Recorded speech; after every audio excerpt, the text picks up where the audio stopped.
Hey, it's your girl, Nikki Nellis, and I have another amazing industry night for you today. First of all, here I am at Yume Sushi in Arlington. As some of you may know, the Yume Hospitality Group has been so generous to host industry night. We did an amazing show at Kyojin with Tom Sietsema. Yes, I'm bragging. And another great show at Rimtang with Rock Harper. And today, I am here at Yume Sushi with all this gorgeous food that Chef Peter has put together for me. I've been holding out, not eating it. But my guest today is none other than Chef Eric Adjepong. Now you may know him because he's all over TV on those Food Network shows, but he really has some humble beginnings. And even though I have reams of questions for him, he and I wound up having a really sort of spiritual talk about his journey and what's happening with the hospitality industry today. It was an amazing conversation.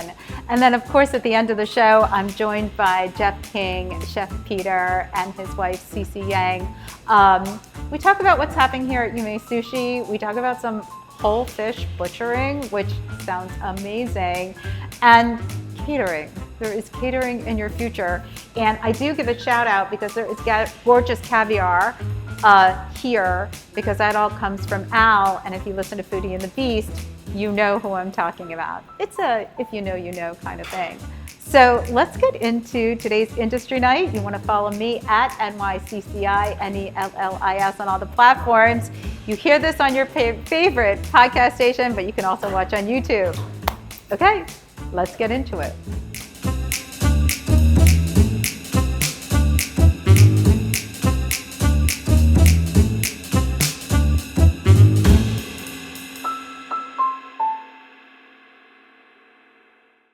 Okay, my guest today really doesn't need an introduction, but I'm going to give him one anyway. So you know him because he became super famous when he was on Top Chef season 16, and then he was like in People magazine for like those pearly whites, and I think he was like most attractive chef in the country. I don't know.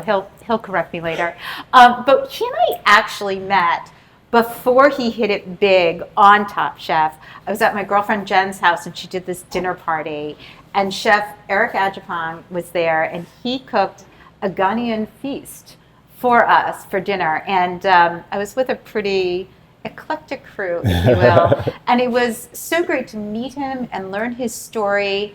And now, almost 10 years later, he is sharing his story and his culinary adventures with the entire country and beyond through a variety of outlets. So not only is he cooking at his brand new glorious Elmina on 14th Street here in DC, but he's on TV, he's on the Food Network, he's actually popping up in airports, he's got a children's cookbook. There's so much he's doing, and it was really hard to book him. I just want to be clear. And I just did Michael Mina and Wolfgang Puck, but no, Eric Adjepong was really hard to book. So I'm so delighted to have you. I love the intro. Ladies and gentlemen, Chef Eric Adjepong. What's going on, Nikki? How are you? Good to see you. How are you? I'm doing well. It's really nice. You're right. Almost 10 years. And like what's happened in between those 10 years for the both of us, I feel like a lot of growth. Like your life and things that you've achieved. Amazing. I say both of us have been busy. Yeah. I know. We were arguing before the show, not arguing, but disagreeing about word choices. Yes. You said hustler, and I said, I think 10 years ago, that's how I described myself, because I thought it was sexy. Yeah. I thought it sort of set out to the universe, like, I'm a hustler, baby. I thought it was a sexy thing to say. But now I'm like, no, I want flow. We want demure. We want flow. Flow it in, flow it out. I hear All that. ships rise. Like I'm on that plane. You know what? For me, the hustler mentality, I totally get it. For it's a grind. It's a mentality that definitely involves nonstop thinking about what's next and how to improve and how to get better and how to stay on top. I love that mentality because I think I grew up in it. Coming from New York, my friends that have that mentality, I grew up around just people who are go-getters. But for me, I locked in with this culinary arts and this sort of world Can and you industry. start there? Yeah. When did that happen for you? Like, Super early. where did you grow up in New York? Yeah, like, yeah. who, like, were you cooking at your grandmother's knee? Like, what created that drive, especially in the food space? Yeah, a story almost like that. I mean, I grew up in New York. My folks come from Ghana. I don't think that's news to anyone. They came in the late 80s. You're first gen. Correct, yeah. So they came late 80s to New York City. I was born thereafter and grew up in a very traditional West African home, obviously, you know, with folks coming from Ghana. But then sort of the eclecticness, if you will, of New York City, coming from the Bronx. I had Albanian friends and Puerto Rican friends and Hispanic and Jewish. And it's such a melting pot. It's such a melting pot. And I'm so lucky to have fallen in love with this industry because I remember going to my friend Shabrim's house and having cabbage, stuffed cabbage, or going to Jose's house and having arroz con pollo, and, you know, having different cuisines and just being blown away by like flavor so young. And then going home and also having amazing meals because my mom was a great cook. I come from a great family of cooks as well. So not only was I impressed with food from like a TV glamorous standpoint, watching, I'm dating myself, like Yan Can Cook and, you know, the Julia Childs of the world and all that. Back then, the TV, the way chefs were portrayed on TV, they were more portrayed as cooks. Correct. It was really for people, like if you watch Julia Child or it was really Emeril who sort of changed it with the BAM and all that, which we can all sort of roll our eyes at, but it was a life-changing moment for how, I hate using the term middle America because it sounds condescending, but I don't mean it that way, but how everybody all of a sudden had access to understanding better food. I think at that point, at the height of Emeril, he was like America's chef. You know, everyone looked to him. I don't call the BAM a gimmick. I think it was just him, his personality, where he's from. He's fun. And I think like that also caused the wave that we see now where chefs are putting a little bit more of their personality into it. And it's not just standing behind the chef whites and standing behind the food. You know, chefs are coming out in the, you know, the forefront, and you're knowing a little bit more about them. You're traveling with them. You're eating with them. You want to know kind of more about their lifestyle. And I think Emeril did an amazing job sort of like giving an audience, that middle America, or really just the greater America, a sneak peek on what life was like and where he's from. You know what I mean? New Orleans, and the type of food that he eats. And this is how I talk. This is my drawl. This is like, it was just, again, that sort of, like he was an uncle. You know what I mean? Like he was everyone's uncle. For me, what that all said about what was happening in this country at that time from a culinary perspective. I grew up in a foodie household, right? Like I grew up in New Jersey, the other side of where you were. But my parents, like... I don't think I knew that. Where in Jersey?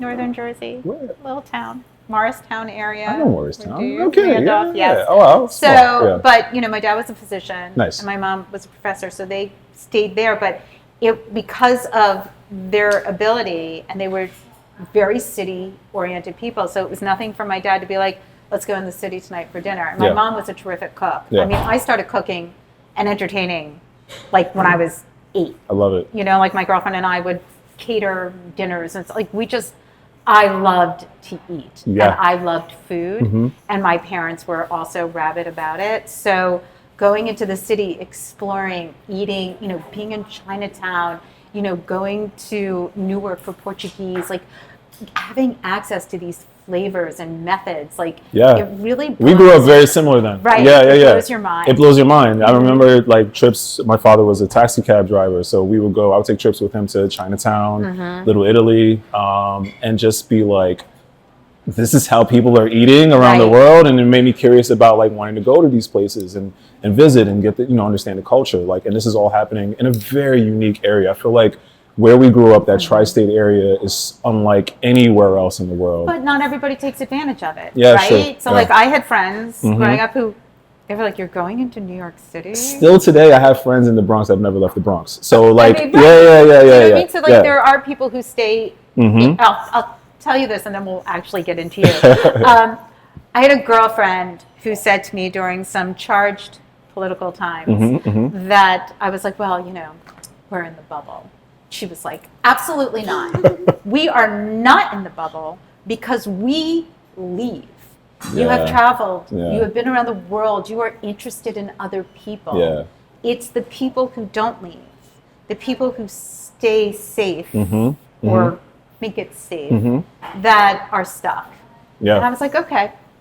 You're right. It's true. It is true. You know? So there's so much you miss by not stepping outside your comfort zone. I totally agree, you know, and I think a lot of those things happen when you're young, and having parents to nurture those sort of like kind of just push you along the ledge and like, hey, I got your back, but like try this. Or like I had parents, you know, who encouraged me to go and try different foods and be, you know, adventurous. But who encouraged you to cook? I think I did. I think I just, you know, I just had it innately within myself. You know, I'm a very, faith is a huge part of my life and my compass. And I truly believe like everyone has a purpose and was given something divine to do here on this earth by a divine purpose. And I think that for me was just expressing, you know, culture and love through food. I really, really believe that. It's something that still this day, I still have like that fire in my belly the same way I thought about it when I was 8 years old. Like I think about food in the same ways, and it's weird, almost in a rabbit hole way. Like the more I learn about it, the more I want to learn about it. And now I'm just like forever in this like deep, deep, deep hole of just knowledge of food and wanting to be better and knowing culture and knowing the science of food. This is why I moved to London and studied for my master's in public health, and just like, Master's public health. What were you planning on doing with that master's? So at the time, I was just super inspired by Jose Andres at the time with World Central Kitchen. This is like circa 2011, 2012. And I wanted to sort of just have the understanding of not just feeding my own ego, but how can I be better and how can I, you know, utilize my knowledge and my love for food in a way that helps outside of like myself. Well, because he said, you know, he was with DC Central Kitchen first. Correct. He sort of took threads of DC Central Kitchen, started World Central Kitchen very differently because they were in Haiti initially, right, with the ovens, solar ovens. And then Maria happened, and then that changed everything. Or Hugo first, and then Maria. But he said, we are chefs.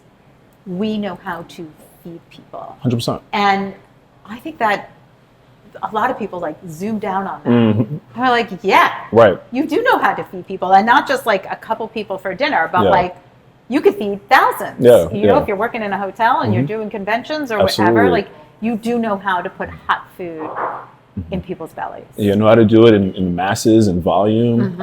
In, you know, yes, it's, you need the epidemiologist and you need the other sort of public health people, and you know, but sometimes what is it? Occam's razor, like the simplest answer is the answer. If you're dealing with handling, feeding people, get chefs to do it.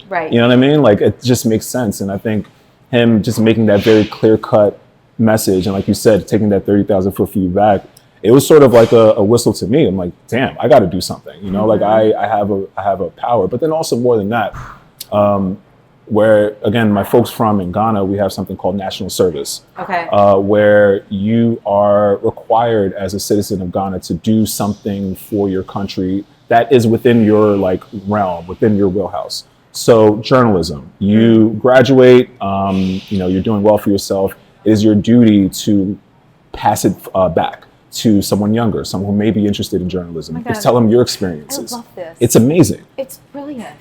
And I truly think like we can all like, if it was something done here, imagine like a chef. Like I grew up very interested in a chef, and a chef was not because he had to, but it was a duty, you know, patriotism, the nationalism. He wanted to do so just to see his country be better. And how he did that is with his, you know, his love for food. Talk to me and like tell me about, hey, you know, this is what to expect, or this is how you can navigate around these, you know, like that would have been amazing for my career. So that national service to me, again, goes back to why I was so passionate about doing, you know, the master's in public health, because I felt a duty with what I know. Like, did you do the master's before Top Chef? Correct. Like, you did? Okay. So where were you cooking? Like before Top Chef? Where were you? Like, where were you cooking? So because you were not here, were you? I just got to DC maybe, I want to say less than a year before Top Chef really happened. Funny enough, Top Chef happened in 2 rounds for me in DC. Season 15 was my original casting. And then a world of stuff happened in between, and then I finally got casted for season 16, where I ended up going. So before that, I was at New York. I was in Marc Forgione, at Forge. I was at Rouge Tomate. I worked at Nuella with Adam Shop and Eric Ramirez, who's gone on. Adam Shop was formerly executive chef at Le Diplomat some time ago, and then Eric Ramirez with Lama Sands and Lama Inn. And then I came to DC, and immediately I worked at a Kingbird restaurant. Watergate Hotel just opened. Okay. Opened back up, and I went to Kingbird. Really enjoyed my time there, and then pretty space. It was gorgeous. Love gorgeous, it. The bar, gorgeous space. Really views sweet. of the water. I, mean, I just drove by early today. I mean, actually, it's well, I don't want to go down a rabbit hole, but like when I think about the dining room, yes, and the views from that dining room, it's the only dining room that has that view in the city. It's, I think, top 3, argue with me, best views in all of DC. When you go to Root, like, it's incredible. Yeah, it's an incredible space. Yeah, and then the history behind it and all that. Of course. So that was a really amazing experience, and I think a great crash course as I moved into DC, like going to this historic building, you know, the Watergate, and learning, you know, all about that, and really understanding the district as much as possible. And then I move on to Kith and Kin. Oh. Yeah, right after. You worked with Kwame? I did. Yeah. So we opened Kith and Kin October 17th, 2018. Yeah. Wow, yeah, I didn't know that. Yeah. So then at what point did you jump? So you get this Food Network, I mean, you get the Top Chef gig. Correct, yes. You knew what I mean, it's season 16. Yeah. You know what you're getting into. I mean, did you talk to any of like the Spikes or the Bryans or the Kwames? You know what I mean? Yeah, did you talk to the people here and be like, okay, give me the details? Give me the details, you know what, the story played out in almost like a divine fashion. Like being casted that first year, I didn't really know too many people in DC. And then, you know, I've got like a year of experience and knowledge and understanding DC under my belt. I find my way into Kith and Kin, and lo and behold, someone who just was on Top Chef, you know, a few seasons ago, and Kwame was also a good person to talk to and lean on. But I, at that point, had spoken with a few other chefs. Because it is like a brotherhood. Oh, it's a fraternity, 100%. Yes, exactly. Yeah, absolutely. I mean, just the way, you know, I think of all the different people I know who've been on, and it's, I mean, clearly it's an experience, you know. I don't want to compare it to a trauma. Probably you could. But I mean, it does catapult those who take that moment, whether they win or don't win, and allow them access to other opportunities. To me, Top Chef is the ultimate, the creme de la creme, the pinnacle of like culinary. Number one, I say this with bias, but I also say it pretty objectively because the proof is in the pudding. I think Top Chef is one of the best competition shows in America, period. Okay. It just so happens to be a culinary competition show. Yes. Right? So when I fell in love with it, season 2, season 3, I'm just like, man, the talent on this is just absolutely insane. But you see like the accolades, the beards, the Michelins, the number of things that all these chefs have been able to do with their career, you know, after they left. I mean, the people who participate are people who are at the top of their game. Easily. And I'll be really honest with you. It's a struggle for me to watch it. It's tough. It's so I'm so stressed out. Like they do a good job of it. It's like a little knot here because I'm like, oh my God, don't do that. And I know it's cut and pasted. And, you know, like, I know we're not supposed to mention Mike Isabella, but during Izzy's day, you know, like, he was made to be the villain. Yeah, they had that. He's like, I'll be the villain. Give me that role. They had those, you know, like, you know, you watch the High School music or the High School like movie drama, like The Breakfast Club. You have the typecasting, right? The jock, the mean girl, the whatever.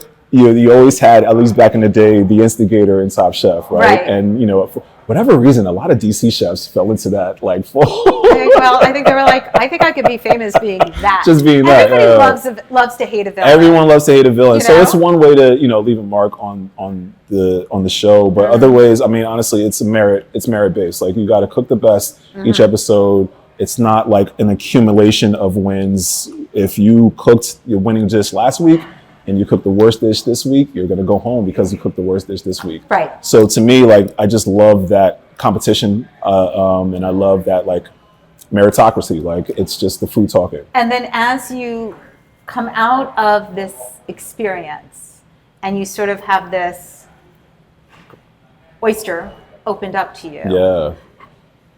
I'm sure everybody is like tapping you and asking you questions and do this, you know, how did you become intentional, or did it take you a moment to find your path to be like, okay, I'm going to take these opportunities so that I can do X? Like, did you have a plan, or was it a little murky at first before you decided? Because you didn't open up a restaurant for like 10 years, you know? So what was the path, and how did you take advantage of that opportunity? I think I can answer that two ways. Okay.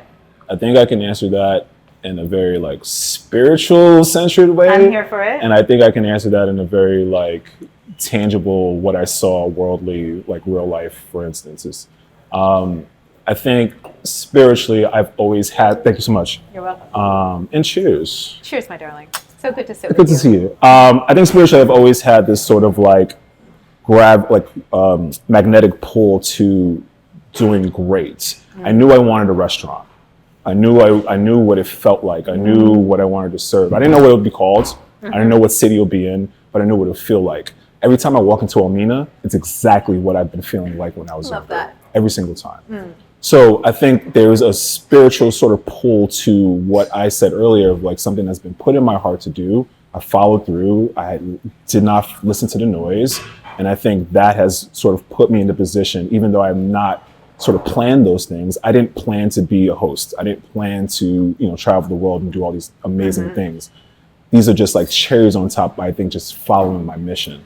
But you did do that. But I did, yeah. You wound up doing a lot of face-forward or forward-facing, projects, whether you were emceeing the James Beard Awards one year, right? Insane. Oh my gosh. Was that crazy? What? The most nervous I've ever felt in my life. Like I've, read scripts in front of a camera, no audience. This was like audience, off the cuff, dude. Off the cuff, live. Right? It is what it is.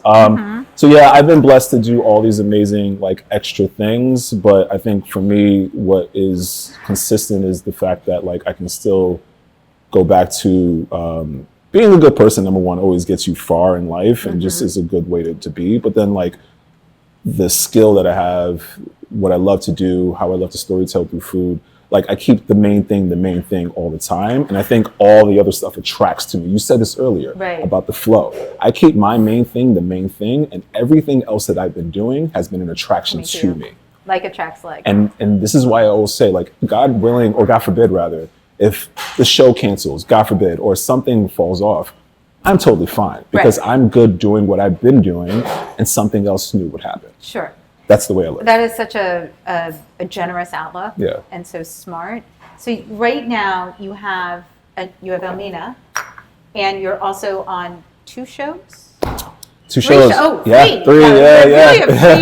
Yeah. So let's just talk. Let's give people. You said earlier, like I knew what Elmina looked like, and now you walk in and you see it there. So for those who haven't been in yet, let's talk about what you wanted and what's being executed. Oh man, that's a great question. What I wanted was an escape to a night in Accra, Ghana. You get a little bit of that like tropical heat.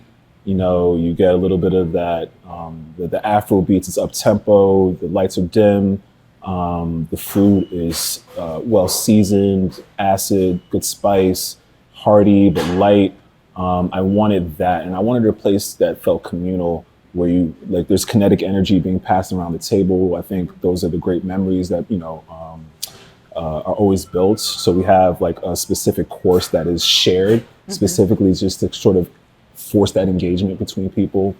And this is the way I ate. This is the way sort of I grew up eating. This is sort of the brand of hospitality that I wanted to show. To me, Elmina is, it's the gold mine. It literally means the gold mine. It's a town in Ghana. It's one of my favorite places to go when I'm back home. And it's a place that is a humble place. It's a fisherman's town. It's a humble town. The people that are there are so rich and full of life and love living, and they do everything that everybody else does anywhere else, in America or anywhere else in the world. But the way that they, really enjoy, it always sort of gives me calm. So more than, you know, the town, the name itself, the wealth, it's obviously in the food as a restaurant, but in the music and but the architecture as well. When you walk in, there's different rooms that have sections to commodities that bring wealth. I ate in the bar upstairs. Correct. In the back. Yes, that's the sugarcane room. So and I love that room. Yeah. I love sitting at the bar there. Yes, I'm a bar girl. Yes. I love to, like, people are like, "Can we give you a table?" I'm like, no, I'd rather be at the bar. Yeah. Just sit at the bar. It's a good vibe. It's a really good vibe. You Yeah. can talk to the people behind the bar. Love it. You can see things. I just feel like it's an inn. It is. I love it. It's like a fly in the wall kind of vibe, but you're still in the mix of like the space and the build. I totally love it. So we wanted to make that, you know, feel, you know, as authentically Ghanaian as possible. So we have 2 bars, and yeah, the rooms are separated by those sort of like themes. And can we talk about the dishes so that some people may not be familiar yeah, of course. with Ghanaian, because there's a lot of sort of Caribbean roots in there. Like there's flavors and textures that if you're not familiar with strictly Ghanaian, that are familiar. I think the best way to describe it is like if you think about the lines on the equator, right? Like in, you know, is it latitude? Yeah, these the ones that go around, right? Whatever. Yeah, you know what I'm at. I know what you mean. But we're cooking the same thing. If we're thinking about the equator, right? Everyone around the same line is essentially cooking the same thing because that's where these like crops grow. The climate is the same. So a plantain that grows on this side of the world is also growing on that side of the world at the same time, you know, and it's so interesting to see how like not only obviously through the forced migration of like the slave trade, but then also just how people cook and people like work around ingredients, you'll notice so much similarity. Well, just seeing how the diaspora is used, you know, how people take foods and then, yes, there could be a plantain on this part of the world and a plantain on this part of the world. The product is similar, except for the terroir, obviously, but how it's repurposed. Oh my gosh! I just always find so fascinating. It's incredible. Yeah, right? I'm always like, which came first? It's so cool, and then I mean, you can fall in some really like deep rabbit holes about like the history and the knowledge about these ingredients. But to me, like that's a part of the fun of storytelling because I can weave those like little things that I didn't know about that, or that's a cool ingredient, and I have a little bit more knowledge into it. Into my dishes, and I think it's so fun because, to your point earlier, Elmina serves, I think, 2 different groups of people, but then also serves, think about it like a Venn diagram where you have folks who are West African from the diaspora who know the food. Right. Their grandma ate it, and your grandma made it, they ate it growing up. The expats are coming in. The expats are coming in, right? So that's on the left side of the Venn diagram. The right side, you have folks who've never had this food, right? DC, very eclectic, you know, foodie town. People want to try different things. They're educated, right? Absolutely. But also maybe just never had West African Ghanaian food. And then you have Elmina right in the middle, where you have to serve sort of both. You have to give food that's authentic, that makes sense, that comes from, that tastes like grandma, but then also entice folks who, and not intimidate people as well with the cuisine that they may not be familiar with. But you're also a neighborhood restaurant. Like, so you're feeding, right? Like, easy, don't forget, correct. like you're on 14th Street, you know, above Logan Circle. You're in a neighborhood that is highly residential. Absolutely. So you're not only a destination for some, but, you know, like I have a girlfriend who lives around the corner and she's like, we go in twice a week. Like, I love that. Right? Like, she's like, that's the spot. Place. That's where we go get some jollof rice. Like they had their experience there. To me, it feels like growing up when I was a kid. It's just instead of the family that is African around the corner, it's the restaurant that's African around the corner. That's how I grew up. Like I had the opportunity to try different foods from different parts of the world. And I love that because the folks that are around, you're absolutely right, it's a neighborhood restaurant. And it's nestled around like a bunch of just residential homes. You got like 6 high rises. It's like actually right around you. But really like the heartbeat of high rises, you know. Adjacent, right? Floors, whatever, but you know what I mean. Right. The heartbeat and the people that keep us coming and keep us going are those locals. We'll have so many stories, so many people that come in. I live around the corner and like now this is my favorite spot. I love that. I love it too, you know, so not only being like a destination spot, but the fact that we are like, you know, your local neighborhood spot. You can come get some jollof, you can go get a drink, enjoy a good vibe. And then let's talk a little bit about the casual concept. What, Dawa? Dawa, yeah. So what was the what was the thought process? Was that always part of the plan? Correct. Yes. Okay. So I have envisioned sort of a hospitality trifecta, if you will, where I want to give like a tertiary sort of brand identity to this West African food and the storytelling I'm doing. One of which, obviously, Elmina being the flagship, sort of right in the middle. We're pushing for a star. We were, mentioned in the guide this year. Which, listen, for 9 months, I think, I don't talk about a rabbit hole to go down. Sure, I mean, yeah. Michelin. Yeah. I mean, there were so many hiccups this year. I agree. Yeah, there's, I think, some of my favorite restaurants, unfortunately, didn't get mentioned. And they're not even in the guide. Like, yeah, it was wild. I mean, Wild, very wild. Masako's not even in the guide. It's wild. Can you explain that to me? Yeah, I can't actually. And then, I mean, I'm not going to say their names, but there are 2 restaurants that have stars, and I am telling you, you know me, I am a amplifier. You cut it straight, good news, yes, but absolutely. I am an amplifier of good news. Absolutely. I don't tear people down. You're right. There is no way that anybody has eaten in those restaurants because if they had, they would not have those stars. You know why people buy into you? Because you have such like a truth, and you speak so clearly that like it's a buy-in that I have for you. I know that you're vetted. I believe you 100%. And if we can even talk about this, I think I even know the spaces, right? Right. But like it's a very weird, sort of position to be in. But regardless, takes away from what it should be, which is upsetting for me. Like, I value what Michelin can do. Oh, of course. Yeah, for absolutely. a business. 100%. In fact, one of those restaurants in 2016 was not doing well, and they got that star, changed their life. Changes everything. Yeah, it's a big deal. So to have people be like, to denigrate it bothers me because it should be the standard. I totally agree. I mean, you preach to the choir. Especially for a small business owner, like, this is like it's a passion project. It's something, again, we've explained how long I've been thinking about this. And it's not like I opened it for that specific reason to get a star. But I'd be lying to say that is not like a benchmark for, a goal. Absolutely. Yeah. So, on one hand, being recognized, it's amazing, we're 9 months in, the recognition, it is what it is, but we're going for what we want. But anyway, that's the flagship. We have something Dawa, we talked about that, and that's sort of more fast casual, something a little quick service. But is that to order to go, or can you have it there? Order to go. To go. Yeah. So right now, operating it's like ghost kitchen style, and then talking to folks around the area, realtors, about maybe possibly putting it in, like a food hall. Something like that, and There's then lots of food halls, dude. Plenty of food halls, yeah. So I think that'd be a great concept, and something like that. And then the last tier or the top tier, I really would want to go for like, the Little Inn in Washington, the really like special occasion, you come once or twice a year type thing, and really try to shoot for the stars with everything. So would that be something where you're cooking when you're in like a special experience with you? No, I want it to be a restaurant. I want it to be a small, quaint, almost omakase style, West African flavors, and I want to go for like a 2-3 star status type thing. I'm here for it. Let's do that. For sure. Yeah. Okay, we could talk for hours. I know. I looked at my questions. I don't mind it. But tell me what's coming up. What do we have like?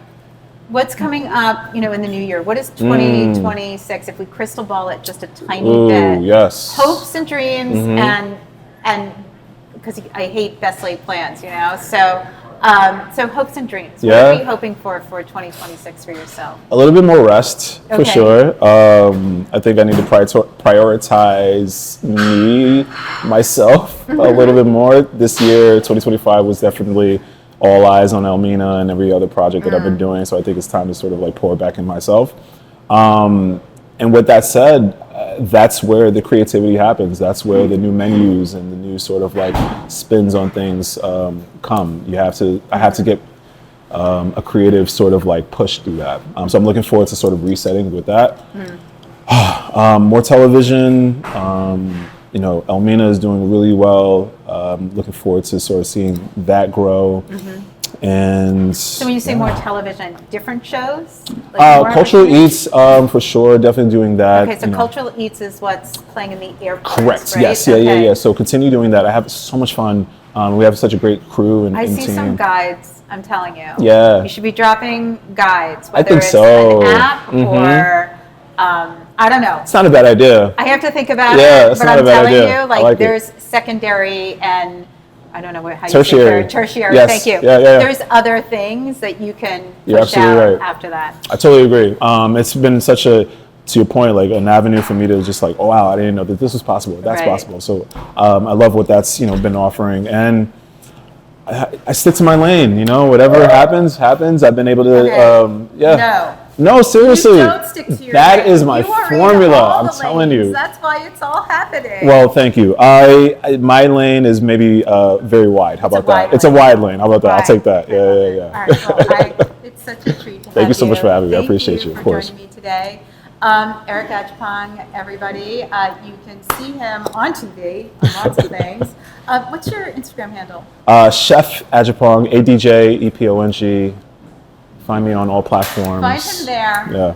See what he's doing. It's all delicious. And he's wonderful. So good to thank see you. Thank you so much. too. Mwah. Appreciate you.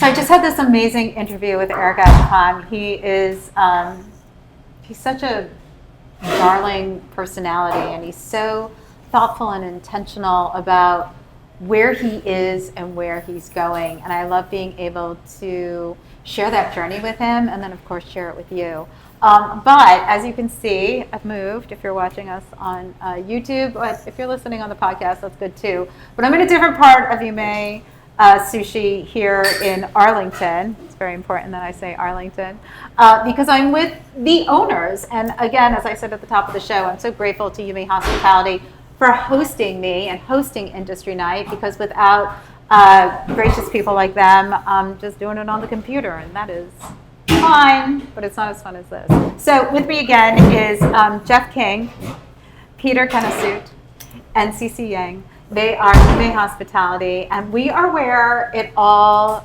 began, sort of. I mean, you didn't meet here, but Jeff, let's just talk a little bit about how you and Cece and Chef Peter came together to create this sushi concept that has no kitchen. No kitchen. That's correct. Gosh, we met about 10 years ago, give or take a little bit, at where Chef Kennesut currently worked at the time. We just started a friendship of me coming in, being a customer who had never tried an omakase before. I came in with some friends that had brought me in, fell in love with what I had, started bringing all my friends in, which led to about a year later of us just talking, Peter coming to me and saying, hey, I really want to open my new restaurant.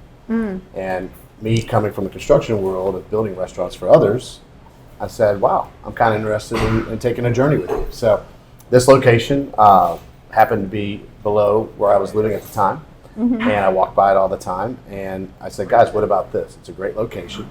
We won't be able to have a kitchen. Chef Peter said, we don't need a kitchen. And I said, okay, great. So I mean, why no kitchen? I think a lot of people are going to be very surprised to hear that there's no kitchen here. And I'm just going to give a shout out because I just saw Caviar walk in. Al is here, so I think Caviar is in our future. And I'm very excited. Why no kitchen? What was it that you wanted to do that you were like, yeah, I can do this without a kitchen? I mean, like for my perspective, right? If we have a kitchen, right, I want to concentrate only. That's why I'm doing, right. If no kitchen, that means like I can concentrate on this quality, right, training, right, and we don't have a lot of space, because if you have more space, it's got like more hard to control the quality. So you want to keep it nice and tight. Because them the tight, right? Keep rotated, right? We don't have the walk-in cooler. We don't have freezer, right? Walk-in freezer. That's why keep all the chef training, the new training, and they care all about the quality. The fish can come every day. So if you have no walk-in fridge or freezer, that means you're getting fresh every day. Every day, Okay. That's how we training the chef, right? You have to how to receive the product, right? And how we cut the fish, prepare operation, and all the whole fish, how we get the quality. Okay. And I also know that you're very big into a whole fish. which I think is really interesting because for a long time, other chefs in this city would talk about whole animal. But normally whole animal meant whole cow, whole pig, I mean, I guess whole chicken or duck, right? Poultry. I guess we're doing the whole thing, turkey. But whole cow, whole pig is a big deal. But whole fish is not sort of a buzz term. So what was it about doing a whole, blue tuna? Bluefin tuna. Bluefin tuna. All right, so what is it? Talk to me. Yeah, it's that's why we from the beginning what I learned from the chef, right? You know, there's a lot of technique to learn before we cut the whole tuna, right? Before you cut whole tuna, you have to pass all the technique first.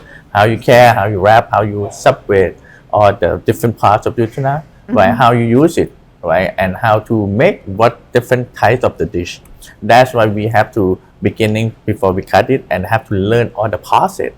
That's why. Right, because much like another animal, like a cow, for example, which different cuts mean different flavor, different fat, different textures, right? Yep. It's the same thing with a fish. It doesn't taste the whole fish doesn't taste the whole thing throughout, correct? Yes, okay. Correct. And that's why what we learned it by how to get all the different pot fish, right? And I'm the last chef to learn from the chef in Florida. And that's why we need to keep that. And Chef Che, you need to keep that because you when you go out, you're not going to see that kind of technique. It's hard to get the whole tuna, and that's like my dream because when I see it, that's what I want to present it, and I want to share experience because I see a lot of chefs they never get the whole tuna, right? And we have to get in training to make sure how we training, how we process every single thing, how you tasting all the different parts of tuna, and how you use it. And how you explain to the customer to enjoy that. Well, I would have to imagine that when you're eating whole tuna, as opposed to like when you're ordering, right, for your daily, like if you're butchering a whole tuna, the flavor is going to be so much better than it is if you're just getting tuna tenderloin or whatever the piece of tuna is that you use. Yes, right? It's a lot of flavor, you know, like gets more all the different parts and how freshness, right? How like all like a fatty, right? How the texture, all the different parts. That's the lot the customer they think, oh, they've been a bluefin tuna, or this is toro, this is a true toro, but it is more than that, right? All each layer of the whole tuna, like that is more like the music. Where you make it, okay, this part for nigiri, okay, this part is nigiri. But how you make the different parts of the best of the red tuna, right, to make it the nigiri or the sashimi. Okay, so you do omakases with the whole tuna. And you can do that. Can you do that here? What restaurant are we doing that at? Yeah, all of them? And we can do it at people's homes. Yeah, let me start with doing here first, you know, before the Kyojin open. But at least that we training the chef, right, before we do the training, like whole year, before we do the whole tuna cutting for the customer.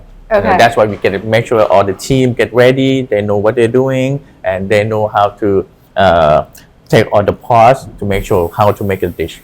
It must be pretty spectacular to watch that process. Yes. Do you know what I mean? Like it's like dinner and a show, I would assume. You need to come. I know, I do. That is very true. We do it about once a month. Okay, so I will mark that on my calendar.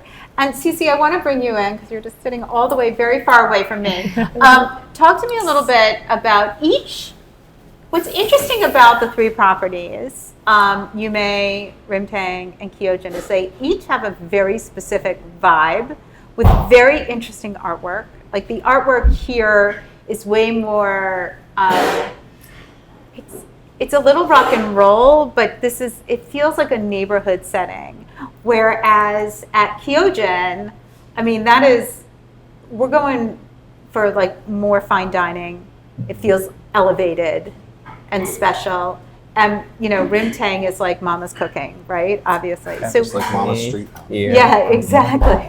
So how do you go about creating, not just taking what it looks like visually and what's on the menu and creating the atmosphere in each property? So this is like, I would say first of all, credit to Jeff's vision. I'm the one who designed them all. To execute it, what we visions for. And this, as you see, this is like a neighbor type of like restaurants in the area. So basically, based on the demographic of the crowd that in the area, so we curate the different type of filling and the dishes, how we present it to the customer. So they feel like this is very like intimate space where they can go for a family dinner, or a chef tasting at a sushi bar during special occasions. And Kaiojian is a more elevate, expanded of Yume visions, where it locates. It's a little disco-y. Do you know what I mean? I know it's a former disco, but it's got just like a. I know you don't like that. I don't care. But it's got like a. But it does. It has like a. It's an elevated vibe, but there's something a little nightlife-y about graffiti. This one's a graffiti-based restaurant. Okay. Okay. So the mural, we have a great artist that came in. She's done 2 of our restaurants now. And everything in here was revolved around some ideas we had, and we really wanted to have the cranes in it. We wanted to have the geisha, and she took it and just ran with it. It's so pretty. So this one was kind of like she and I collaborating along with Cece and Peter, and just saying, go for it. Right. Okay. Kyojin definitely elevated. Kyojin was designed by Francois Fassard in Miami, who's done numerous amazing restaurants. And we basically came and looked at this and said, we want to take this, we definitely want to elevate it. Dark, sexy. Right. Go for it. Disco, I don't know if I call it. Disco is dark and sexy. I just was at a disco. It was dark and it was sexy. So we toned down the murals there. Okay. So the murals there are like we have our dragons, our tigers. We do have our koi fish as you come in. It's all been hand painted by Nicolette Atelier as well. We do have one wallpaper wall, so I can't cheat on that. Okay. But it was sexy, and everything in that restaurant is driven around Japanese. So in our bar, we will see the off green. Those are actually chopsticks. So those look like chopsticks, and that's why the whole ceiling goes that way. So everything in the restaurant is designed to elevate your eyes to kind of take a journey around the entire space. Having the 4 corridors just allowed us to have a sushi corridor, a sake tasting room corridor, which we're fully activating now, finally. A room with a DJ, which you can't really talk about DJs anymore because everybody has that. It's more of a background music room. And then our fourth room is kind of our sexy just room that's a lot quieter than the other. Right. Okay, so you went backwards. No, forwards. The sake room is the first room when you walk in, right? No, first room when you walk in would be our sushi counter. The sushi counter. Next to that would be our sake room. The sake room. That's okay. a bar. Yes. And next to that's the room that the DJ's in. Oh, okay. And then the 4th room is the room that's kind of our quiet, our least, not as loud as the other rooms. And then we're actually adding 2,000 square feet, and we're taking the space next door to add private dining. And then we're going to do more of a functional space for private events that'll have couches and just very more casual and relaxing. That's our goal. All right, that is exciting. And then Rimtang is based on Mama, and Mama's like traditional. Our whole thing there is to be a warm environment, earthy and warm. Feel like home. It does feel like home. Yeah. It's such a. I mean, the food is delicious, obviously, but it's just such a generous atmosphere. It just feels perfect. Yeah. And just lastly, because this space here is having its anniversary, 7 years. Yes. So what does that mean for you all, Cece? For the restaurant industry in this environment these days, it's very difficult. So we feel like we rewarded to make this far and step in our 8 years, and just feel like we're really grateful for what's been happening, what we have been gone through. And what are you guys doing to celebrate the anniversary? We were hosting a 2 days. 2 days sake tasting complimentary on December 17th and December 18th. Okay, cool. That's great. And what about for the holidays? Anything we want to share before we wrap up? Holiday, we have the holiday like a set box, right? They call like the treasure box with the chilachi and with tea, like special tea inside there, and like all the tea I've been drinking today. Drinking the most delicious tea today. And a special chocolate. Oh, it's fantastic. All right, well, I want to thank you all again for hosting the show, of course, and for sharing your stories with me, because you're doing very different things and very important things that add and elevate what the DC dining scene gets to experience. Thank you. So thank you. Thank you so much. Thank you. So another amazing industry night. Will you take a look? If you're watching on YouTube, you can see this gorgeousness is in my future, and it can be in your future as well, because you can head to any of the Yume Hospitality restaurants like Kyojin, which does sushi, and Yume Sushi here in Arlington. If you go to Rimtang, you're having Chef Mama's Thai cuisine. Again, I want to thank Yume Hospitality for hosting this industry night. I want to thank Chef Peter, Cece, and Jeff King for all the delicious food, because we're having a feast. And most importantly, I want to thank Chef Eric Adjepong. He is a busy, busy guy. He's got 2 television shows. He's got his new restaurant, Elmina, and he's taken the world by storm. And I was so delighted to sit down and have that chat with him today. If you don't subscribe, please subscribe. Just hit that button. Follow us on YouTube, and of course, follow me on Insta at NYCCINELLIS on all the platforms. I greatly appreciate you taking the time today to tune in, and have a delicious week.